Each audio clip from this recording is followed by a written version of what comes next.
Today, it's estimated that more than 500 million personal computers are in use around the world. But for disabled and disadvantaged people, the computer is more than just a high-tech gadget. For a look at how technology is changing their world and ours, join us on Voices of Vision.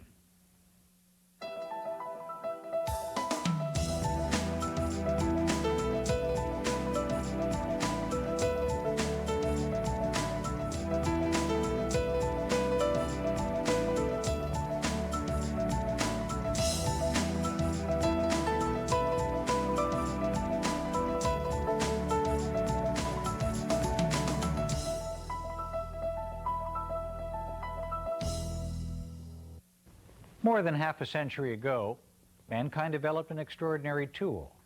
It was called the computer. And in the late 1940s, the first generation of these mechanical marvels rolled off the assembly line. Today, of course, they're everywhere, and it's hard to imagine modern life without them. But with upgrades and new technology arriving faster than ever, our society is faced with a serious question: how to make the best use of this ever-growing stockpile of used and soon-to-be obsolete computers. Hello, I'm Scott Simon, and welcome to Voices of Vision. Is there, in fact, some place these computers can go instead of to a landfill? In the long run, are we making the best use of modern technology? For the National Cristina Foundation, these issues are actually part of the solution to a pressing and very human problem. Today is Monday. And like kids everywhere, 11-year-old Nicole Smith is starting off her day at school. But unlike other kids, Nicole has a rare childhood disease that affects her balance, coordination, and eyesight. Nicole was about 7 years old when we found out that she had AT, which is, hopefully I'm pronouncing it right, ataxia telangiectasia. Which is a rare genetic disorder. There's only about 500 kids in the U.S. that have it. It's a deterioration from what we understand of the nervous system. It stops sending messages to the muscles, so everything kind of starts a slow degeneration. Nicole is a 6th grade student at the James Ryder Randall School in Maryland. And with a little technological help, she's making the most of her education. Spelling is my favorite subject. I know how to spell a lot of words. All of them are pretty easy. By using special software and customized hardware, Nicole is working to overcome the limits of her condition. Nicole is currently using an enlarged keyboard with a key guard on it to make locating the letters easier. She's using a talking word processor with the enlarged font so she can see and hear what she's writing. And she's also using software with word prediction. Today, Nicole gets a helping hand from a unique organization here in America, one that pioneered a system for connecting computers with the kids and adults that need them the most. And to the republic for which it stands, one nation, under God, indivisible, with liberty and justice for all. It's all part of a plan designed to help people benefit more from technology. And in the process, it's painting a picture of the kind of human potential that can be unleashed when the right tools make it into the right hands. For Nicole, it means she can write poetry again. There is warm sunshine and springtime in my heart. Here in Connecticut, the National Cristina Foundation is coordinating grassroots organizations all around the country in an effort to help communities reuse computers at the local level. The National Cristina Foundation is a not-for-profit public charity that gets donations of computers that are coming out of their first place of use from corporations and from the public and puts them into the hands of people with disabilities, at-risk students, and economically disadvantaged persons. So this, as you know, is my baby, and I've been working on this a long time. 19 years ago, as a public school teacher in Yonkers, Yvette Marin was first confronted by the incredible impact technology could have on the lives of young people with disabilities. Young people like Cristina McMahon. In America, approximately 3 people in every 1,000 are born with cerebral palsy. The condition usually results in a loss of movement and can also cause other problems too. At a very early age, Cristina was diagnosed with cerebral palsy. I just like to think of myself as a person who has differing abilities instead of a person who has a disability. In 1982, Cristina and Yvette met for the very first time. Cristina, because of her multiple disabilities, her physical disabilities due to cerebral palsy, her learning disabilities, was having some real frustration in her learning. Yvette wanted to help Cristina and her other students, but she soon realized that the school's budget didn't have room for the purchase of something as exotic as a computer. Chris, amongst the kids in the class, said, "Yvette, why don't you call my dad? He might help." And I said, "Good idea." She wrote him a letter. Next day, he called her up on the phone. She ran out of the office, out of the classroom to the school office, came back and told our class that we were getting the computer. The first computer the class received was an Apple, one that was very primitive by today's standards. It didn't have a hard drive, but it had something more important. It was a tool for independence. Together, Cristina's father and Yvette began to explore the possibilities of how computers could help Cristina and her fellow classmates help themselves. The concept of using technology to help children with disabilities was developed by Yvette. And it was developed at a time, 1982, when even the general population was unsure whether computers would be useful to them.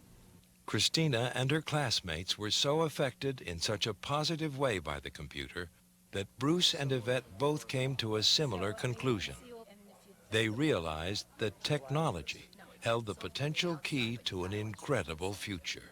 And in 1984, the National Cristina Foundation was formed. Their goal, to help people with disabilities and disadvantaged persons make the most of their lives, and do it with the help of modern technology.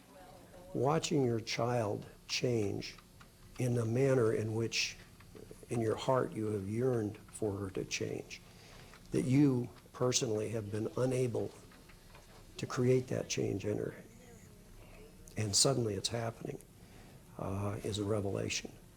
And when we finally realized it was a computer, it became clear to me that if possible, every child with a disability should have access to a computer. As soon as the foundation was formed, they faced their first challenge, and that was how to find enough hardware and software to meet the needs of people like Cristina. But the growing number of computers being cast off from the business world seemed to be a logical answer. At that point, I realized that commercial obsolescence was, in fact, the engine of resource to provide the computer technology that, if we could use the second life of this equipment and deliver it to children with disabilities, would provide us with the future we were looking for. Despite the initial shortage of computers, Bruce and Yvette could foresee a time when these machines would be available in greater numbers. And here at the dawn of the 21st century, that day has arrived. Today, we now build computers faster than they can wear out. And that means many used computers still have plenty of useful life left. Just a couple of years ago, we were retiring about 20 million computers a year. Last year, we retired 33 million. In 3 years, they're estimating that we'll retire 60 million a year. The question is, what are we going to do with all those computers? Whether it's an individual with a single used computer or a large company with hundreds of older workstations that need new homes, the donation process is just the beginning. When we get a computer in from a donor, what we do is we take it and put the whole unit together, a CPU, a mouse, a keyboard, a monitor. We have them all hooked it up together. We have them turn it on. Then we go through and clean out the system. We put a new operating system on it. We put some software on it. And then we go through the next step of burn-in for 48 hours. We have a piece of software that stresses the whole system, the keyboard, the mouse, the memory, the hard drive. At the end of 48 hours, if it's still standing, we then take it, put a number on it, and it goes to whoever is getting the system, be it a school, an individual, a senior citizen, anything like that. My company had made a decision to upgrade all of our computers, and so we had new systems, 158 new computers. So I was in this position where I had 158 extra older computers and needed to find an organization to donate to. With a donation of 30 computers and more on the way, the Chrysler Corporation became one of the most recent contributors to the National Cristina Foundation. And at a nearby Maryland school, it's possible to see some of the results. I'm a teacher at Hamilton Middle School in Baltimore City. I've been interested in obtaining computers for my children. That started about 10 years ago. Who founded Maryland? Andrea? Lord Baltimore. Would you put that up, please? Today, Joyce uses donated computers as a regular part of her day as a teacher in Maryland. In the process, she's introducing modern technology to a group of economically disadvantaged kids who might otherwise never have a chance to get anywhere near a computer. Many of my students don't have access to computers in their homes or within the community. I'm hoping to bridge that gap by having computers in my classroom. My goal is for the students to develop the skills they need so that they will be able to be marketable when they get into the job market. We do all kinds of fun activities. We go on lots of field trips, and we have fun with these computers in Miss Anderson's room. In the mid-'80s, the National Cristina Foundation partnered with the state of Maryland. The goal was to test the foundation's reutilization model on a large scale and to see if what worked at the local level could also work at the state or even the national level. They were very generous in giving us over thousands of computers, literally, to go into every county in the state of Maryland. And in fact, we have demonstrated with their enormous help that technology does make a difference in terms of the performance of our students with disabilities. The students that benefit, you can see the benefit immediately when they're given a computer, something they may never have been able to get. Students that are at risk, students that have disability, that take to it like a duck to water, they immediately just are using the equipment. It makes a tremendous difference. And that's why we have so many people willing to volunteer their time for this program, because they can see that evidence immediately. In addition to their work with children, an ongoing area of concern for the foundation was the area of employability, which means helping adults with disabilities get the training they need for computer-related jobs. Here in Atlanta, dozens of people are part of a program that follows the National Cristina Foundation system. Thank you for calling IT support. This is Ben speaking. May I have your employee ID number? My name is Ben Bailey. I'm a contract employee at the Hewlett-Packard site here in Atlanta, working on the help desk. I help Hewlett-Packard employees with their email. Because of a learning disability, Ben had trouble finding and keeping jobs. And while it's a disability that's not visible to the naked eye, it became a serious problem for Ben. I met Ben one day when I was volunteering at Reboot, and I was coming through the area where the repair lab was, and Ben came out, and it was the first time I'd seen him. He was all personality, smiling, positive, and I thought to myself, this man's going to be a success in whatever he does, and I want to get to know him better. As a volunteer, Pat Hewitt works for an organization in Atlanta called Reboot. The Reboot program, a grassroots partner to the foundation, follows the same computer reutilization model. And here in Georgia, the organization takes donated computers and puts them to productive use. It was on just such a computer that Ben began to study a whole new set of high-tech job skills. So when I started volunteering at Reboot and my confidence grew, I said, wow, you know, I might be able to get paid to do what I'm doing here. And so I was pretty excited about it. we realized that he would be very good in the support field. I kept encouraging him, and he really seemed to like that because he had done some customer management in the past. So with his computer skills and his personality, he was a natural fit for doing support in the computer field. With an A-plus computer service and support certification under his belt, Ben was beginning to have the tools he needed to pursue an entirely new kind of career. But Ben wasn't the only person in Atlanta who could look at an obsolete computer and see the potential for something more. Tim Johnson has also taken advantage of the program, and in the process, he's seen his life take on a new direction. During the course of rescuing 2 children from a runaway truck, Tim lost both his legs. He originally came to Reboot to get a free computer. About them giving away the free computers, I just thought that was amazing. You know, here's these people just giving away computers to disabled people. You know, as bad as we need them, because I know I'll be lonely without my computer. You know, my computer's like my best friend. Even my girlfriend gets mad at me, you know. I go there because I'm always on my computer, you know, but I just thought it was amazing. But before long, Tim found himself a lot more heavily involved with the Reboot program. Soon he had, in fact, become the head IT technician for the organization. See, this is what it's all about.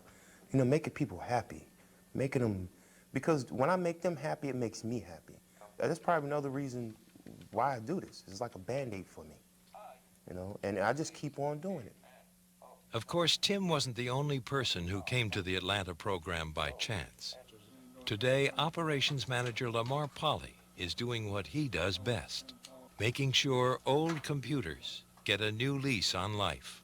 My name is Lamar Polly. I'm Operations Manager for Reboot. And being Operations Manager, I handle the day in, day out functions. And as much as I handle calls for people who want to donate to us, I'll go out and evaluate the equipment, see if we can use it or not in the project, see if it gets in here, and assign the proper technicians, and to make sure it gets out to the people with disabilities. For Lamar, working with donated computers is more than just a job. For him, it's personal too.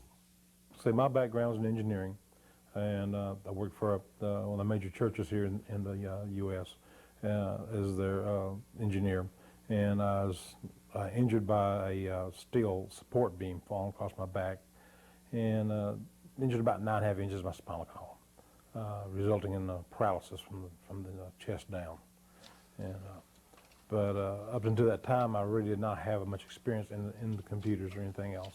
But since that took away my livelihood, I had to retrain myself. And since computers are the way of the future, we will never see any less of them in our lives, and as invasive as they are, but that's the way I chose to get involved in this. In Atlanta and across the country, computer expertise in all its forms is worth its weight in gold these days.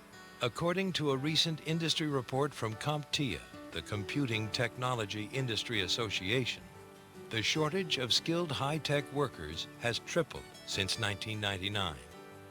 And that is a fact that could very well impact the health of the American economy for years to come, possibly to the tune of several $billions. But by 1988, the National Cristina Foundation was already helping to solve that problem by reaching out to disabled and disadvantaged people all around the country. People just like Ben, Tim, and Lamar. And as a result of their work, they began to attract even more interest from the various movers and shakers within the computer industry itself. CompTIA is a worldwide not-for-profit trade association with members in about 63 countries. We have 9,000 corporate members and 10,000 individual members that come together under CompTIA's banner to solve industry problems such as IT workforce development. By this time, it had become clear that CompTIA shared certain concerns with the National Cristina Foundation. And for that reason, the new alliance seemed to be tailor-made. There's great jobs out there, people to install, service, and support computers. Right now, as we speak, there's 1.2 million jobs available, a wonderful career opportunity for anybody to consider. Before long, one thing was clear. With the right training and the right tools, a whole new segment of society could soon be filling high-tech jobs all around the country. For Lamar and Tim, it's all in a day's work. And for Ben, It's just an opportunity to put his new training to the test. Today, the National Cristina Foundation has grassroots partners throughout the country. But so far, it isn't stopping with just America. In nations like Ireland, the UK, and Costa Rica, they're working with communities around the world to share ideas about how to collect and reuse computers, software, and other high-tech devices. Jose Pablo is 8 years old. He's also a quadriplegic. And here in Costa Rica, he's a child with a disability that's also been mainstreamed into the public school system, thanks in part to a computer. A mí me gusta, a mí me gusta manejar la computadora porque yo aprendí rápido a usar. He is a very good example for all the children in Costa Rica. You know, not only for the children that have a disability, for the children that don't have a disability and don't work hard. You know, he works hard with his computer. He is the best in his grade. So, I mean, he's the best example we can get. The only computer in Jose's whole class, in fact, belongs to Jose. It was donated by the National Cristina Foundation, and Jose's using it to keep up with the rest of his classmates here at one of the largest elementary schools in Costa Rica. The use of technology in special education programs in Costa Rica started with a single computer. But today, it's part of a growing effort to support people with disabilities throughout the entire country. The National Cristina Foundation has been working and helping Costa Rica for a long time now. And they have been providing a lot of computers and the special programs that the children need to develop all the knowledge they can get.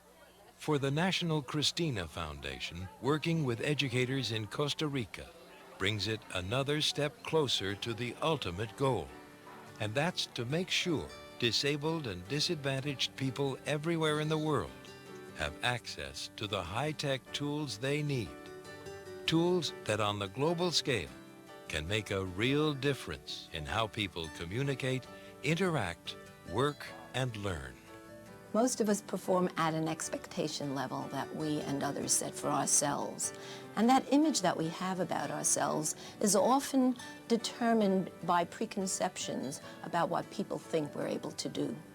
Si la computadora, yo creo que no hubiera, pues, que no pudiera haber hecho nada. It makes me feel proud. It makes me feel that having a dream about technology was a good dream. Our vision is actually taking hold right now, and 10 or 15 years from now, maybe we won't be needed anymore. Maybe the grassroots level will be so familiar with this process that Yvette and I can hang up our shingles and go home. Buenos días. Yo me llamo José Pablo y estoy muy feliz de estar en esta escuela y tengo 8 años. Y cuando sea grande voy a ser doctor. Since the early 1980s, the National Cristina Foundation has been a voice of hope, bridging the gap between companies, community organizations, and people with special needs. With the help of donors and volunteers, they're already active in more than a dozen countries around the world. As we speak, they're continuing to build community-based projects that could one day benefit millions and in the end help us connect people everywhere with their potential. Technology in all its forms is obviously here to stay. And while no one can predict the future, one thing is certain. If we can get more high-tech tools into the hands of more people, tomorrow has a good chance of being even brighter than today. I'm Scott Simon. Thanks for watching Voices of Vision. For more information about Voices of Vision or the organization profile, visit our website at www.voicesofvision.org.